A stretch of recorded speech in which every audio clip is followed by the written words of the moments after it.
ಪರಿಸರದ ಕತೆ. ಅಧ್ಯಾಯ 1. ಕರ್ವಾಲೋ ಕಾದಂಬರಿಯಲ್ಲಿ ಬಂದಿರುವ ಕಿವಿ ಎನ್ನುವ ನಾಯಿ ಒಂದು ಕಾಲದಲ್ಲಿ ನನ್ನೊಡನೆ ಇದ್ದ ಅಸಾಧಾರಣ ಬುದ್ಧಿಯ ಶಿಕಾರಿ ನಾಯಿ. ಸ್ಪ್ಯಾನಿಯಲ್ ಜಾತಿಯ ನಾಯಿ ಆದ ಕಾರಣ ಅದರ ಕಿವಿ ಸುಮಾರು ಅರ್ಧ ಅಡಿಗಿಂತ ಉದ್ದ ಇದ್ದು ತಲೆಯ ಪಕ್ಕದಲ್ಲಿ ವಿಸ್ತಾರವಾಗಿ ಇಳಿಬಿದ್ದಿತ್ತು. ಅದಕ್ಕಾಗಿ ಅದಕ್ಕೆ ಕಿವಿ ಎನ್ನುವ ಹೆಸರು ಬಂದಿದ್ದು. ನಾನು ತೋಟ ಮಾಡಲು ಆರಂಭಿಸಿದ ಮೊದಲ ವರ್ಷಗಳಲ್ಲಿ ಕೋವಿ ಹೆಗಲ ಮೇಲೆ ಹಾಕಿಕೊಂಡು ದಿನವಿಡೀ ಅದರೊಡನೆ ಕಾಡು ಅಲಿಯುವುದೇ ಕೆಲಸವಾಗಿತ್ತು.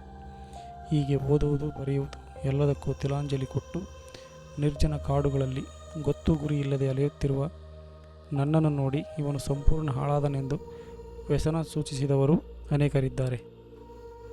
ಎಂಥವರಿಗೆ ಎಂಥ ಮಗ ಎಂದು ವಿಷಾದಪಟ್ಟವರು ಅನೇಕರಿದ್ದಾರೆ. ಕೆಲವರು ಈ ನಾಯಿಯ ದೆಸೆಯಿಂದಲೇ ಇವನು ಹಾಳಾದ ಎಂದು ಕಿವಿಯನ್ನೂ ದೂಷಿಸುವವರು ಇದ್ದಾರೆ. ನನ್ನ ಕೈಗೆ ಕೋವಿ ಬರುವ ವೇಳೆಗೆ ಕಾಡು ಪ್ರಾಣಿಗಳೆಲ್ಲ ಅವನತಿಯ ಹಾದಿ ಹಿಡಿದಿದ್ದರೂ ಈಗಿನಂತೆ ನಾಮಾಶೇಷವಾಗುವ ಸ್ಥಿತಿಗೆ ಬಂದಿರಲಿಲ್ಲ. ಕಾಡು ಮೃಗಗಳನ್ನು ಜೂಗಳಲ್ಲೂ ಪುಸ್ತಕದ ಚಿತ್ರಗಳಲ್ಲೂ ಹೆಚ್ಚಾಗಿ ನೋಡಿದ್ದ ನನಗೆ ಮೊದಲ ಸಾರಿಗೆ ಅವು ಕಾಡಿನ ನಿಶ್ಚಲ ಮೌನದಲ್ಲಿ ಕಾಲ ಬಳಿಯ ಪೊದೆಗಳಿಂದಲೇ ದಿಗ್ಗನೆ ಮಿಂಚಿ ಮಾಯವಾದಾಗ ಆದ ಅನುಭವ ಅಸಾಧಾರಣವಾದುದು. ಅವುಗಳ ಈ ಗೌಪ್ಯತೆಯೇ ನಮಗೆ ಅವುಗಳ ಬಗ್ಗೆ ಅಸಾಧಾರಣ ಕುತೂಹಲ ಹುಟ್ಟಿಸುತ್ತದೆ. ಕಿವಿ ಮತ್ತು ನಾನು ಸೇರಿ ಅನೇಕ ಪ್ರಾಣಿಗಳನ್ನು ಶಿಕಾರಿ ಮಾಡಿ ಸ್ವಾಹ ಮಾಡಿದ್ದೇವಾದರೂ ಆಗಿದ್ದ ಪ್ರಾಣಿಗಳ ಸಂಖ್ಯೆ ದೃಷ್ಟಿಯಿಂದ ನಮಗೆ ಅವನ್ನು ಶಿಕಾರಿ ಮಾಡಿದೆವಲ್ಲ ಎಂದು ಅಷ್ಟೊಂದೇನು ಬೇಸರವಾಗುತ್ತಿರಲಿಲ್ಲ. ಇದಕ್ಕೆ ಭಾರತದ ನಶಿಸುತ್ತಿರುವ ವನ ಸಂಪತ್ತಿನ ಬಗ್ಗೆ ಆಗ ನನಗಿದ್ದ ಅಜ್ಞಾನವೂ ಒಂದು ಕಾರಣವಿರಬಹುದು. ಒಟ್ಟಿನಲ್ಲಿ ಈ ಶಿಕಾರಿಯ ಪಾಪ ಪುಣ್ಯಗಳೇನೇ ಇರಲಿ, ಇದು ನನಗೆ ಕಾಡಿನ ಬಗ್ಗೆ, ಕಾಡು ಪ್ರಾಣಿಗಳ ಬಗ್ಗೆ ನಿಧಾನವಾಗಿ ಆತ್ಮೀಯತೆಯನ್ನು ಬೆಳೆಸಲು ಸಹಾಯವಾಯಿತೆಂದು ಹೇಳಬಹುದು. ಈಗ ಕಾಡು ಪ್ರಾಣಿಗಳಿಲ್ಲದ ಪರಿಸರವು ಸ್ಮಶಾನಕ್ಕಿಂತ ಭೀಕರವಾಗಿ ಕಾಣುತ್ತದೆ. ಕಾಡು ಪ್ರಾಣಿಗಳನ್ನು ಸಂರಕ್ಷಿಸಬೇಕೆಂದು ನಾನು ಹೇಳಿದರೆ ಅದು ನನ್ನ ತಿಳುವಳಿಕೆಯ ಕಾರಣಗಳಿಗಿಂತಲೂ ಹೆಚ್ಚಾಗಿ ಅವುಗಳೊಂದಿಗೆ ನಾನು ಹೊಂದಿರುವ ವ್ಯಕ್ತಿನಿಷ್ಠ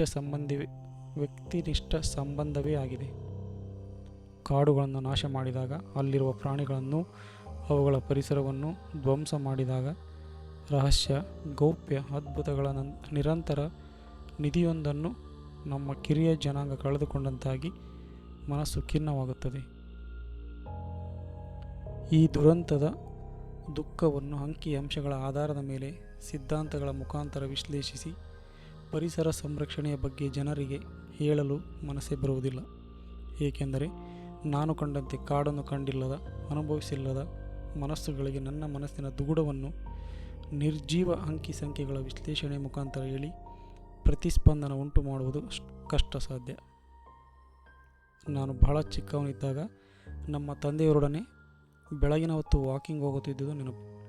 ಆಗ ಮೈಸೂರಿನ ನಮ್ಮ ಮನೆ ಎದುರು ದಿಗಂತದವರೆಗೂ ಹೊಲಗಳು, ಕುರುಚಲು ಪೊದೆಗಳ ಬಯಲು ಇತ್ತು. ಈಗ ಅವೆಲ್ಲ ಸೈಟುಗಳಾಗಿ ಬಡಾವಣೆಗಳಾಗಿ ಪರಿವರ್ತನೆಯಾಗಿವೆ. ಆಗ ಅಲ್ಲಿ ಕಾಡಾಗಲಿ ಕಾಡು ಪ್ರಾಣಿಗಳಾಗಲಿ ಇರಲಿಲ್ಲ. ಅಲ್ಲಿದ್ದ ಪ್ರಾಣಿಗಳೆಂದರೆ ಓತಿಕ್ಯಾತ, ಹಾವುರಾಣಿ, ಹಾವು, ಒಮ್ಮೊಮ್ಮೆ ಮೊಲಗಳು ಅಷ್ಟೇ. ಅದನ್ನೇ ಪೇಟೆಯವರು ಕಾಡು ಎಂದು ಕರೆಯುತ್ತಿದ್ದರು. ಅಲ್ಲಿ ಹೊಲಗಳ ನಡುವೆ ಕಾಲು ಹಾದಿಯಲ್ಲಿ ನಮ್ಮ ತಂದೆಯವರೊಡನೆ ನಾವು ವಾಕಿಂಗ್ ಹೋಗುತ್ತಿದ್ದೆವು. ಒಮ್ಮೆ ಆ ಕಾಲು ಹಾದಿಯಲ್ಲಿ ನಡೆಯುತ್ತಾ ಬಳಿಯಲ್ಲಿ ಕೆಲವು ಬಿಲಗಳನ್ನು ನೋಡಿದೆವು. ಅವು ಕಾಡಿನ ಇಲಿಯ ಬಿಲಗಳೆಂದು, ಅವುಗಳೊಳಗೆ ಕುಚ್ಚಿನ ಬಾಲದ ಕಾಂಗ್ರೋ ಕಾಡಿಲಿಗಳು ಇರುತ್ತವೆಂದು ತಂದೆಯವರು ಹೇಳಿದರು. ಆ ಬಿಲದೊಳಗೆ ನಿಜಕ್ಕೂ ಪ್ರಾಣಿಗಳಿದ್ದಾವೆಂದು ನಮಗೆ ನಂಬಿಕೆ ಬರಲಿಲ್ಲ. ಏಕೆಂದರೆ ಆ ಬಿಲಗಳು ಅಷ್ಟೊಂದು ನಿರ್ಜೀವವಾಗಿಯೂ ಜಡವಾಗಿಯೂ ನಮಗೆ ಕಂಡವು. ನಾನು ನಮ್ಮ ತಮ್ಮ ಚೈತ್ರನೂ ಸೇರಿ ಅಲ್ಲಿದ್ದ ಚಿಕ್ಕ ಚಿಕ್ಕ ಕಲ್ಲು ಹರಳುಗಳನ್ನು ಆ ಬಿಲದ ಬಾಯೊಳಗೆ ತುಂಬಿ ಮುಚ್ಚಿಬಿಟ್ಟೆವು. ಅಚ್ಚರಿಯ ಸಂಗತಿ ಎಂದರೆ ನಾವು ಮಾರನೇ ದಿನ ವಾಕಿಂಗ್ ಹೋದಾಗ ನೋಡಿದರೆ ಆ ಬಿಲದೊಳಗೆ ಹಾಕಿದ್ದ ಕಲ್ಲುಗಳೆಲ್ಲ ಮಾಯವಾಗಿದ್ದವು. ಇಲಿಗಳು ರಾತ್ರಿ ಯಾವಾಗಲೂ ಹೊರಬಂದು ಆ ಕಲ್ಲುಗಳನ್ನೆಲ್ಲ ಹೊರಗೆಲ್ಲೋ ದೂರ ಸಾಗಿಸಿ ತಮ್ಮ ಮನೆಯ ಬಾಗಿಲನ್ನು ಎಂದಿನಂತೆ ಓರಣ ಮಾಡಿಟ್ಟಿದ್ದವು. ಆ ವಯಸ್ಸಿನಲ್ಲಿ ಅಷ್ಟಕ್ಕೆ ನಮಗೆ ಎಷ್ಟೊಂದು ಆಶ್ಚರ್ಯ, ಸಂತೋಷ ಆಯಿತೆಂದರೆ ಅದು ಹೇಳಲು ಸಾಧ್ಯ. ನಮ್ಮ ತಂದೆಯವರು ಹೇಳಿದ್ದು ನಿಜವೆಂದು ಆ ಕಲ್ಲುಗಳನ್ನು ಆಚೆ ಸಾಗಿಸಿ ಸಾಬೀತು ಮಾಡಿದ ಪ್ರಾಣಿಗಳ ಬಗ್ಗೆ ನಮಗೆ ಎಲ್ಲಿಲ್ಲದ ಆಸಕ್ತಿ, ಕುತೂಹಲ ಕೆರಳಿತು. ಆ ಬಿಲದ ಪಕ್ಕ ಬಿದ್ದಿದ್ದ ನುಣ್ಣನೆಯ ಧೂಳಿನಲ್ಲಿ ಪಡಿ ಮೂಡಿದ್ದ ಇಲಿಯ ಹೆಜ್ಜೆ ಗುರುತುಗಳನ್ನು ನಮ್ಮ ತಂದೆ ತೋರಿಸಿದರು. ಅಷ್ಟೇ ಅಲ್ಲ, ಆ ಇಲಿಗಳನ್ನು ಹಿಡಿಯಲು ಒಮ್ಮೊಮ್ಮೆ ಹಾವುಗಳು ಬಿಲದೊಳಗೆ ನುಗ್ಗುತ್ತವೆಂದು, ಆಗ ಆ ಇಲಿಗಳಿಗೂ ಬೇರೊಂದು ಕಡೆ ಮಾಡಿಕೊಂಡಿರುವ ಕಳ್ಳ ಹೊರದಾರಿಗಳ ಮುಖಾಂತರ ಪರಾರಿ ಕೇಳುತ್ತವೆಂದು ಹೇಳಿದರು.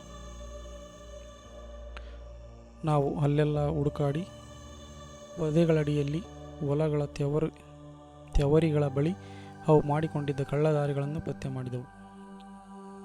ಈ ನೆನಪನ್ನು ನಿಮಗೆ ಕೇಳಿದನೆಂದರೆ ಇದೇನು ನರಭಕ್ಷಕನ ಶಿಕಾರಿಯಂಥ ರೋಮಾಂಚಕ ಸಾಹಸವೇನಲ್ಲ.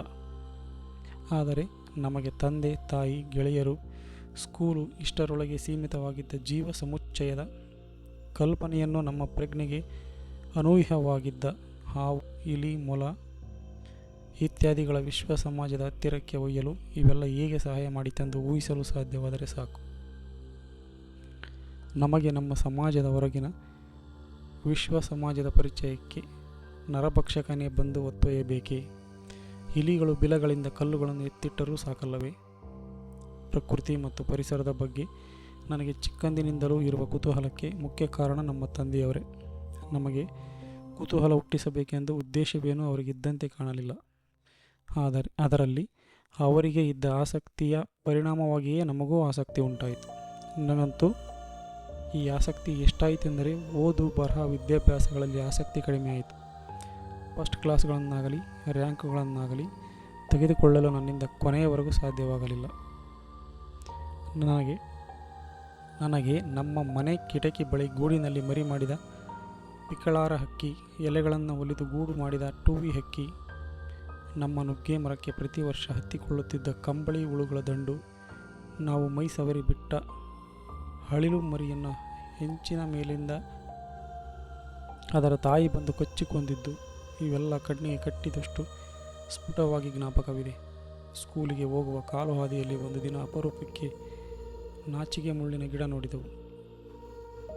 ಮುಟ್ಟಿದ ಕೂಡಲೇ ಕೈ ಮುಗಿದಂತೆ ಎಲೆಗಳನ್ನು ಮುಚ್ಚಿಕೊಳ್ಳುವ ಈ ಗಿಡ ನೋಡಿ ಪವಾಡ ಕಂಡಂತೆ ಚಕಿತರಾಗಿ ಹೋದೆವು. ಹಾಗೆಲ್ಲ ಓಡಿ ಹೋಗಿ ತಂದೆಯವರ ಬಳಿ ವರದಿ ಒಪ್ಪಿಸುತ್ತಿದ್ದೆವು. ಇವುಗಳೆಲ್ಲದರ ಬಗ್ಗೆ ಅವರು ಹೇಳುತ್ತಿದ್ದ ವ್ಯಾಖ್ಯಾನ, ವಿವರಣೆಗಳು ಇಂದಿಗೂ ನನ್ನ ಮನಸ್ಸಿನಲ್ಲಿ ಅಚ್ಚಳಿಯದೆ ಉಳಿದಿವೆ. ಅವರ ತಾರುಣ್ಯದ ಕಾಡಿನ ಮತ್ತು ಭೇಟಿಯ ರೋಮಾಂಚಕ ಅನುಭವಗಳನ್ನು ಕೇಳಿ ಪ್ರಭಾವಿತನಾದ ನಾನು ನಮ್ಮ ತಂದೆ ಏಕಾದರೂ ಮೈಸೂರಿಗೆ ಪಾಠ ಹೇಳಲು ಮಲೆನಾಡನ್ನು ತೊರೆದು ಬಂದರೋ ಎಂದು ವ್ಯಥೆಪಡುತ್ತಿದ್ದೆ. ನಾನು ಮಲೆನಾಡಿನ ಮೂಡಿಗೆರೆಯಲ್ಲಿ ಕಾಡು ತೆಗೆದುಕೊಂಡು ಕಾಫಿ ತೋಟ ಮಾಡಲು ನಿರ್ಧರಿಸಿದ್ದು ವಾಸ್ತವವಾಗಿ ಕಾಫಿ ತೋಟದ ಲಾಭಕ್ಕಾಗಲಿ, ಹಳ್ಳಿಗೆ ಹಿಂದಿರುಗುವ ಆದರ್ಶಕ್ಕಾಗಲಿ, ವ್ಯವಸಾಯದ ಮೇಲಿನ ಪ್ರೀತಿಯಿಂದಾಗಲಿ ಖಂಡಿತ ಅಲ್ಲ. ಯಾರ ಹಂಗು, ಬೈಗುಳ ಕಾಟವಿಲ್ಲದೆ ಕಾಡು ಮೇಡು ಅಲೆದುಕೊಂಡು ಇರಬಹುದೆಂದು ಬಹುಮುಖ್ಯ ಕಾರಣ. ಸುಮ್ಮನೆ ಕೋವಿ ಹೆಗಲಿಗೇರಿಸಿಕೊಂಡು ಕಿವಿ ಜೊತೆ ಕಾಡೊಳಗೆ ಅಲಿಯುತ್ತಾ ಸಾಯಂಕಾಲಕ್ಕೆ ಮೈ ಕೈ ತರಿಸಿಕೊಂಡು ಮುಳ್ಳು ಚುಚ್ಚಿಸಿಕೊಂಡು ಸುಸ್ತಾಗಿ ಹಿಂದಿರುಗುವುದು ಯಾವ ತರಹದ ಸಂತೋಷವೋ ಇಂದಿಗೂ ನನಗೆ ಅರ್ಥವಾಗುತ್ತಿಲ್ಲ. ಬಹುಶಃ ಇತರರಿಗೂ ಅರ್ಥ ಮಾಡಿಸಲಾರೆ. ಒಟ್ಟಿನಲ್ಲಿ ಗೊತ್ತು ಗುರಿ ಇಲ್ಲದೆ ಕಿವಿ ಮುದಿಯಾಗಿ ಸಾಯುವವರೆಗೂ ಅದರೊಡನೆ ಕಾಡು ತಿರುಗಿದ್ದಂತೂ ನಿಜ. ನಾನು ಕಾಡು ಕೊಂಡ ಅನಂತರ ಎಷ್ಟೋ ಅನುಭವಗಳನ್ನು ಗೆಳೆಯರೊಡನೆ ಹರಟುತ್ತಾ ಕ್ವಚಿತ್ತಾಗಿ ಹೇಳಿದ್ದೇನೆ. ಆದರೆ ಅವನ್ನೆಲ್ಲ ಬರೆಯಬೇಕೆಂದು ಈವರೆಗೂ ನನಗೆ ಅನ್ನಿಸಿರಲಿಲ್ಲ. ಏಕೆಂದರೆ ಅವು ಯಾವುವೂ ಉಲ್ಲೇಖಾರ್ಹವಾದ ಅಸಾಧಾರಣ ಅನುಭವಗಳಾಗಿ ಇರಲಿಲ್ಲ. ಆದರೆ ಪರಿಸರದ ಬಗ್ಗೆ ಆಸ್ಥೆ, ಕುತೂಹಲಗಳು ಮೂಡಿದ ನಾನೊಬ್ಬ ಪರಿಸರವಾದಿಯಾಗಿ ರೂಪುಗೊಂಡ ಹಾದಿ ಇದು. ಪರಿಸರ ಸಂರಕ್ಷಣೆಯ ಬಗ್ಗೆ ವೈಜ್ಞಾನಿಕ ಪಾಠಗಳಷ್ಟೇ ಈ ನಡೆದು ಬಂದ ದಾರಿಯನ್ನು ತಿಳಿಯುವುದು ಅಗತ್ಯವೆನಿಸುತ್ತದೆ. ನಾನು ಹೇಳಿರುವ ಈ ಚಿಕ್ಕ ಚಿಕ್ಕ ಘಟನೆಗಳಿಗೂ ಪರಿಸರವಾದಕ್ಕೂ ಯಾವುದೇ ಸಂಬಂಧವನ್ನು ನೇರವಾಗಿ ತೋರಿಸಲಾರೆ. ಆದರೆ ಇದು ನಾನು ನಡೆದು ಬಂದ ದಾರಿ ಎಂದು ಮಾತ್ರ ಹೇಳಬಲ್ಲೆ.